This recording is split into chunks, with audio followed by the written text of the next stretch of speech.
Bisnis batubara. Bisnis batubara di negara kita adalah cermin terbaik dari apa yang dinamakan sebagai ketidakadilan. Padahal Undang-Undang Dasar negara kita sudah mengingatkan di pasal 33 ayat 3 UUD 45 yang terkenal itu, yang harus dihafal oleh anak-anak di sekolah itu, di situ sudah dinyatakan kalau bumi, air, dan kekayaan alam yang terkandung di dalamnya dikuasai oleh negara dan dipergunakan untuk sebesar-besarnya kemakmuran rakyat. Untuk sebesar-besarnya kemakmuran rakyat. Tapi itu sama sekali nggak pernah terwujud, apalagi dalam bisnis batubara. Keuntungan terbesar dari penggalian dan penjualan batubara dinikmati oleh para pengusaha yang sebagian juga merangkap sebagai politisi. Rakyat cuma mendapatkan bagian yang sedikit dari bisnis bernilai ribuan triliun rupiah setiap tahunnya ini. Makanya yang harus diingat, sejatinya rencana pemerintah sekarang ini untuk memberikan konsesi tambang batubara untuk universitas, setelah sebelumnya memberikan untuk organisasi keagamaan, ini justru bakal melibatkan para akademisi dalam sebuah proses ketidakadilan. Bisnis batubara membuat para akademisi, sebagaimana para pemuka agama, ikut berlumuran darah dari ketidakadilan. Koran Kompas beberapa waktu lalu, Bang Andrinov Caniago, mantan kepala Bappenas, dia membuka data-data ketidakadilan dalam bisnis batubara ini.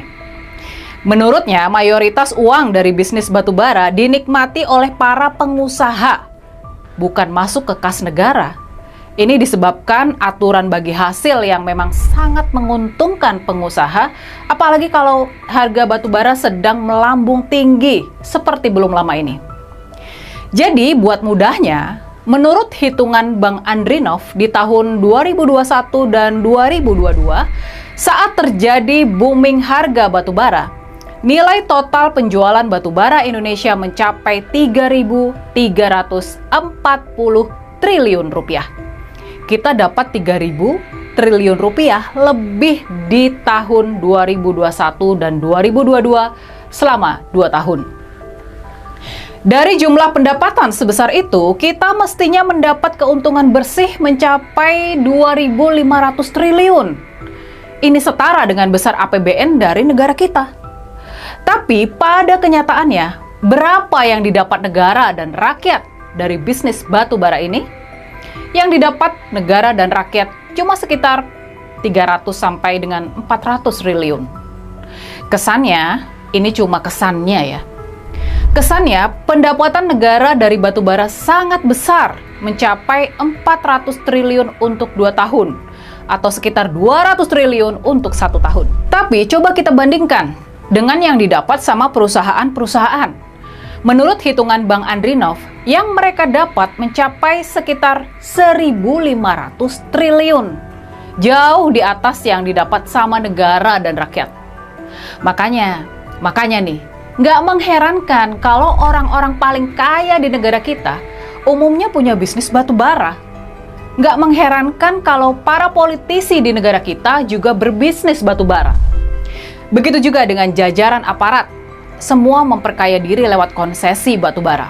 Seharusnya kalau kita benar-benar mengacu pada Undang-Undang Dasar 1945, kalau kita benar-benar mengacu pada kata-kata dipergunakan untuk sebesar-besarnya kemakmuran rakyat, seharusnya yang didapat negara dan rakyat dari penjualan batubara di tahun 2021 dan 2022 mencapai 1.500 triliun atau bahkan 2.000 triliun. Harusnya yang didapat oleh negara dan rakyat jauh lebih besar dibandingkan keuntungan para pengusaha. Toh pemilik batubara tersebut sejatinya adalah rakyat Indonesia. Para pengusaha cuma membantu buat mengeruk dan menjualnya ke luar negeri. Nah, makanya nih kalau kita memahami ketidakadilan dalam pengelolaan kekayaan alam di negara kita yang membuat sekelompok elit semakin tajir di atas penderitaan rakyat, para pemilik sah kekayaan alam negeri ini, kalau kita paham soal ketidakadilan ini, maka kita paham kalau pemberian konsesi tambang kepada perguruan tinggi dan organisasi agama adalah upaya pembodohan publik. Harusnya, kalau bagi hasil tambang lebih adil bagi negara dan rakyat, lebih besar buat negara dan rakyat, kita bakal cukup punya uang. APBN kita bakal cukup besar buat membiayai universitas-universitas dan organisasi-organisasi agama di negara kita. Kita bisa memajukan kampus-kampus dan organisasi keagamaan tanpa harus melumuri tangan mereka dengan darah ketidakadilan. Kampus-kampus dan organisasi keagamaan nggak perlu diberi konsesi tambang. Seharusnya pemerintah punya cukup uang dari bisnis batubara buat ikut membiayai mereka. Jadi, sampai di sini kalian sudah paham kan salah pikir atau salah logika dalam pemberian konsesi tambang batubara kepada kampus dan organisasi keagamaan? Kalian sudah paham kan di mana salah pikir dan salah logika dan Menteri Bahlil Lahadalia? Iya, halo teman-teman, selamat datang lagi di channel ini, channel NES 2045 yang membahas seputar politik, pendidikan, hingga budaya. Sangat menarik ya melihat penyampaian dari teman-teman kita terkait penyampaian dari saudari Rini Budoyo mengenai tambang batu bara. Nah, tentu ini menjadi hal yang mesti diperhatikan juga ya, bagaimana perusahaan-perusahaan lokal seharusnya lebih diutamakan ya dibandingkan ormas-ormas yang atau pengusaha-pengusaha lain lah gitu ya. Dan lalu kemudian warga atau penduduk lokal juga sebetulnya berhak atas hasil dari tambang tersebut gitu ya. Jadi kalau saya melihat juga di dalam pandangan kacamata orang awam gitu ya, kadang-kadang kalau di suatu wilayah ada tanah yang menghasilkan, misalnya di dalam ada minyak, ada apa namanya, ada batu bara, ada emas, dan seterusnya, itu sering sekali ya bisa kita tahu lah diambil alih oleh negara, punya pemerintah, dan seterusnya ya. Itu sering juga tuh kita lihat tuh ya. Padahal kalau kita melihat hal-hal yang mestinya masyarakat itu berhak juga atas hasil dari tambang tersebut misalnya. Ya karena bagaimanapun ya itu daerah mereka gitu ya. Itu daerah mereka. Jadi seperti yang disampaikan oleh saudari Rini Budoyo, tentu penjelasan yang sangat masuk akal sekali. Ya, sangat luar biasa. Ini menjadi sebuah informasi dan pemahaman kita. Nah, kalau saya melihat beberapa waktu lalu, ya Bahlil sebagai Menteri ESDM, ya, Menteri Investasi di era Pak Jokowi, ya, itu ya kita tahulah kalau ada perdebatan di DPR, kalau ada rapat di DPR, Pak Bahlil ini sering sekali nih di skakmat lah gitu ya. Sering kita sebutlah sering diomelin sama DPR gitu ya. Banyak sekali bantahan-bantahan, banyak sekali masukan dari DPR biasanya kalau saya lihat gitu ya. Nah, kalau saya melihat penjelasan dari teman-teman ini, saya akan coba baca dan saya akan coba ulas nanti bila ada yang perlu diluruskan. Tolak undang-undang minerba yang merusak bumi untuk anak cucu nanti. Kualat generasi saat ini bila tidak mengingat masa depan. Seperti keluarga kaya punya aset banyak, anaknya tidak bisa menjaga aset peninggalan pendahulunya. Generasi berikutnya harus mengontrak rumah. Terima kasih Mbak Rini, jangan berhenti cerdaskan terus bangsa ini. Harusnya laut, hutan lindung, dan tambang-tambang adalah aset negara yang tidak boleh diperjualbelikan dan dimiliki perorangan atau korporasi, karena milik negara atau aset negara yang harus dikelola negara sebagai sumber APBN masuk ke kas negara untuk kemakmuran rakyat. Nah, itu harusnya gitu ya. Lalu kemudian ya bila tidak masuk ke kas rakyat gitu ya, atau ke kas negara atau ke APBN kita, ya janganlah dinikmati oleh pengusaha-pengusaha itu ya. Masyarakat di sana juga berhak gitu ya. Berhak juga tuh harusnya. Nah, kemudian saya akan coba lihat. Saya pun tidak mengerti Indonesia kaya akan hasil tambang, kekayaan alam yang melimpah, termaksud hutan dan hasil laut. Akan tetapi yang menikmati para pemegang kekuasaan dari bupati, gubernur, dan para pejabat pemerintahan. Yang petani, buruh, dan pekerja harian mereka hidup dari hasil bekerja, dari hasil bumi dan kekayaan alam rakyat dapat apa? Pemerintah harus menjawab pertanyaan ini. Pejabat pemerintahan hidup mewah, makanya ada bencana biar uangnya balik lagi ke rakyat lewat berbagai bencana alam biar jadi introspeksi buat pemerintah. Kalau rakyatnya tidak bodoh, maka penguasa tidak akan semena-mena. Sini rusak, situ rusak, semua rusak. Rakyat tak pernah kebagian. Semoga saja semua dilaknat Tuhan. Dari dulu kritik dan saran dengan melalui sosmed toh juga nggak pernah dihiraukan oleh pemerintah. Mungkin lebih enak ngutang daripada ngelola kekayaan alam untuk rakyatnya. Nah, ini memang agak sedikit eh gimana ya? Saya kayak jengkel juga sebetulnya. Kenapa saya katakan agak sedikit jengkel? Ya karena coba kita perhatikan kekayaan alam, hutan, laut, dan seterusnya. Indonesia kurang apa coba? Luar biasa loh kekayaan alam kita. Tapi bangsa sebesar ini, penduduk sebanyak ini, kekayaan alam sebesar ini, masih banyak hutang negara kita coba. Saya nggak habis pikir sebetulnya. Ya, ngutang, ngutang, ngutang, dan ngutang lagi. Rakyat berpajak, ya. Kekayaan alam luar biasa banyaknya. Kenapa masih ngutang? Ya ini agak sedikit aneh nggak sih menurut Anda, menurut teman-teman? Saya sendiri dari pandangan kacamata orang awam gitu ya. Ini kok bangsa kok seperti ini banget? Punya pemimpinnya seperti itu ya. Punya elit-elit pemerintahan ini dari seluruh jajarannya gitu ya.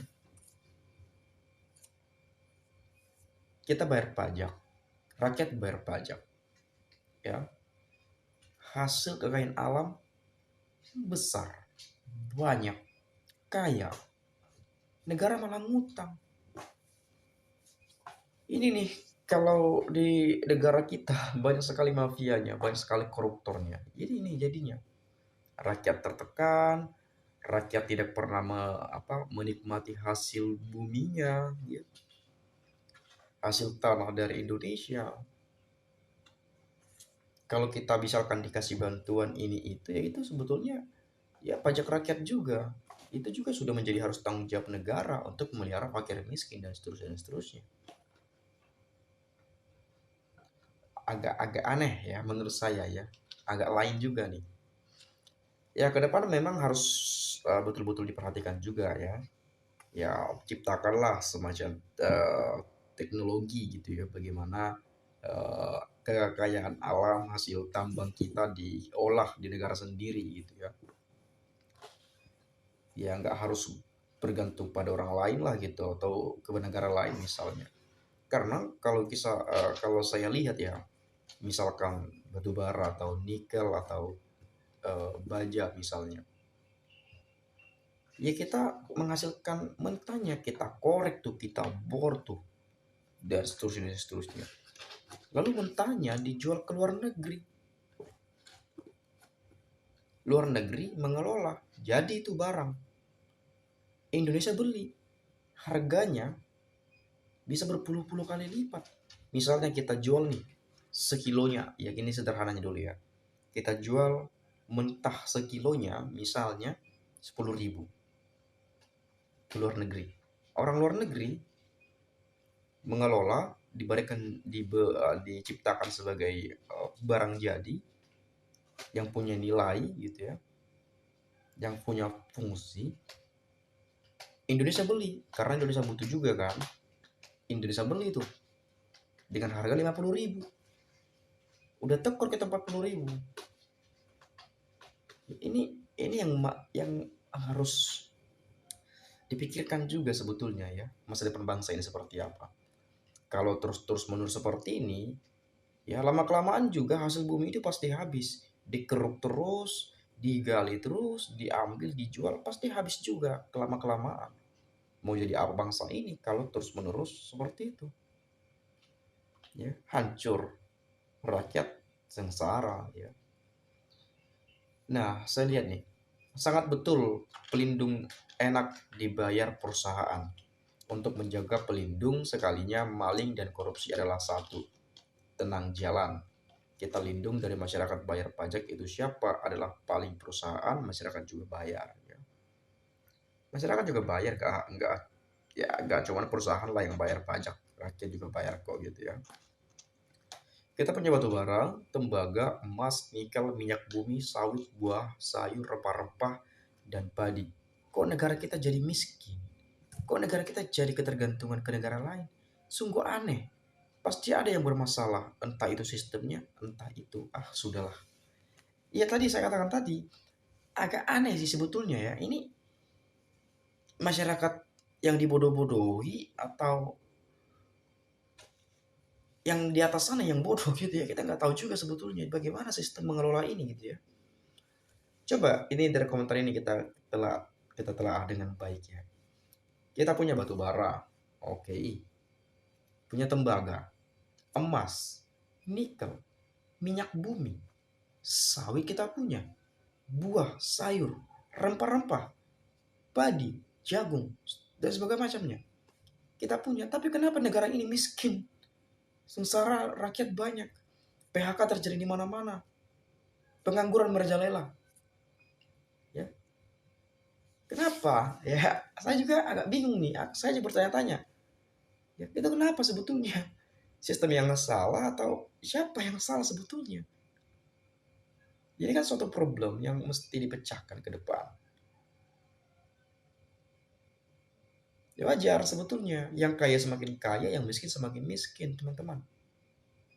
Hartanya berlipat-lipat, asetnya di mana-mana. Yang kaya semakin kaya, yang dimiskin semakin miskin. Itu terjadi tuh di Indonesia tuh. Ya. Jadi ya inilah yang menjadi tantangan sebetulnya ya. Kita sebetulnya menginginkan seorang pemimpin yang memang bisa benar-benar menata ini dengan baik ya. Para mafia itu diberantas, para koruptor ditangkap-tangkapi, bila perlu dihukum mati deh. Biar Indonesia aman ya. Ya, walaupun kita ada hak asasi manusia, keadilan sosial, kemanusiaan yang adil dan beradab dan seterusnya. Tapi mau gimana lagi daripada karena udah satu orang atau oknum-oknum beberapa orang gitu ya. Semua rakyat yang jadi sasarannya. Ya mending dicampakkan aja yang beberapa orang itu untuk menyelamatkan banyak orang. Nah, itu logika berpikir saya sebetulnya. Ya mungkin ya sekian lah ya. Ini banyak sekali sebetulnya penyampaian teman-teman kita. Tapi mungkin ya ini saja dulu yang saya bahas. Ya teman-teman nanti kalau ada penyampaian yang lain bolehlah silakan sampaikan. Saya juga minta maaf kalau agak ada yang salah gitu ya penyampaian dalam ucapan dan kata-kata yang tidak menyenangkan. Saya minta maaf. Ya tidak bermaksud untuk hal-hal yang negatif atau ada unsur-unsur benci dan hal-hal yang lainnya. Itu saja sekali lagi saya ucapkan terima kasih. Salam NKRI harga mati.